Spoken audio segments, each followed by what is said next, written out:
হচ্ছে কি আমরা হচ্ছে লিচু খাওয়াচ্ছি, লিচু। এই যে এই দেখছেন, এই জিনিসগুলা যখন পেটে যাবে ফুল প্লাস্টিক।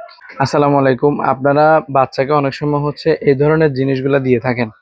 আজকে আমি আমার বাচ্চার জন্য কিন্তু এই ধরনের জিনিসগুলা নিয়ে আসছি, কিন্তু এই জিনিসটা আনার পরে আমার কাছে যে জিনিসটা মনে হইলো যে এখানে যে ভিতরে জিনিসগুলো দেখা যাচ্ছে এগুলো আসলে কিন্তু হচ্ছে যে লিচু না। এই যে হাতে যে জিনিসগুলো আছে এগুলো আসলে প্রকৃতপক্ষে কিনা, এগুলো আসলে প্রকৃতপক্ষে কোনো আম না, শুধু ফ্লেভার আর হচ্ছে কেমিক্যাল জাতীয় জিনিস। ধরেন আমি এটার ভিতরে কি আছে সেই জিনিসটা হচ্ছে দেখবো। দাঁড়ান আমি একটু করে একটা কাগজ নেই, একটা কাপড় নিলাম, এখানে আমি এটা খুলবো। খোলার পরে হচ্ছে দেখবো যে এখানে আসলে যদি লিচু থাকে, প্রকৃতপক্ষে লিচু হলে তো আমরা বুঝতে পারবো, কিন্তু যদি লিচু না হয়, কারণ এরা আসলে বাচ্চাদেরকে আমরা যে খাওয়াই এগুলা কিন্তু সবই হচ্ছে বাচ্চাদের অসুস্থ হয়ে যাওয়ার মতো জিনিস, ঠিক আছে। এটা তো খুলতেছে না।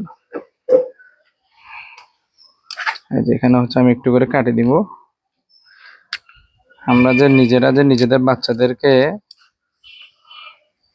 অসুস্থ বানিয়ে ফেলতেছি, এটাই হচ্ছে তার একটা জ্বলন্ত প্রমাণ। এই যে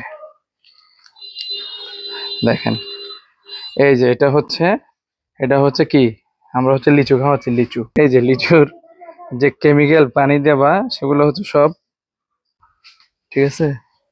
এটা হচ্ছে আমাদের সেই লিচু। এটা যে আসলে লিচু কতটুকু আছে সেটা হচ্ছে আমরা কি করবো, প্রথমে এটাকে আমি মুছড়ায় ফেলবো একদমই।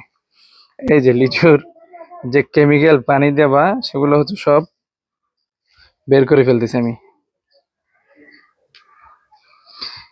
পুরো হাতে দেখছেন, এগুলো সবগুলো একটু আঠালো আঠালো টাইপের।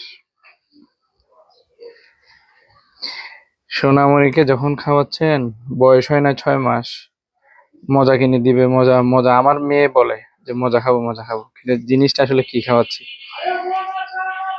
এটা হচ্ছে সচেতন করার জন্য আপনাদেরকে, যে আপনার যে আদরের সোনামণি আছে তাকে যে আপনারা এই জিনিসগুলো খাবেন। এই দেখেন, দেখছেন লিচু কখন এরকম হবে, লিচু কখন এরকম হবে আপনি বলেন। দেখেন এই যে হাতের মধ্যে বিচি বিচি বিচি বিচি হয়ে আছে, প্রকৃত জিনিস দেখেন। এই যে এই দেখছেন, এই জিনিসগুলা যখন পেটে যাবে ফুল প্লাস্টিক, ফুল প্লাস্টিক। এই দেখেন, এই দেখেন ফুল প্লাস্টিক। এই দেখছেন ফুল প্লাস্টিক, এটা তো গলে নেই ডাইরেক্ট, এটা গলে নেই। এই যে ফুল প্লাস্টিক দেখেন, এটা ফুল প্লাস্টিক। ভাই দয়া করে এই ধরনের জিনিসগুলা কেউ নিজের বাচ্চাকে খাওয়াবেন না। এগুলো হচ্ছে কিছু অসাধু উপায়ে যারা আছে তারা হচ্ছে যে এই ধরনের জিনিসগুলা বিক্রি করবে, আপনার কাছে আমার কাছে বিক্রি করবে। আর এই জিনিসগুলা খাওয়ার পরে ইদানিং বাচ্চাদের ক্যান্সার হতে শুরু করে, লিভার ডিজিজ হতে শুরু করে, অনেক বড় বড় জটিল রোগগুলো হচ্ছে। ভিডিওটি ভালো লাগলে অবশ্যই শেয়ার করে দিবেন, যে আসলে ভিতরে কি আছে চাইলে আপনি একবার ট্রাই করে দেখতে পারেন।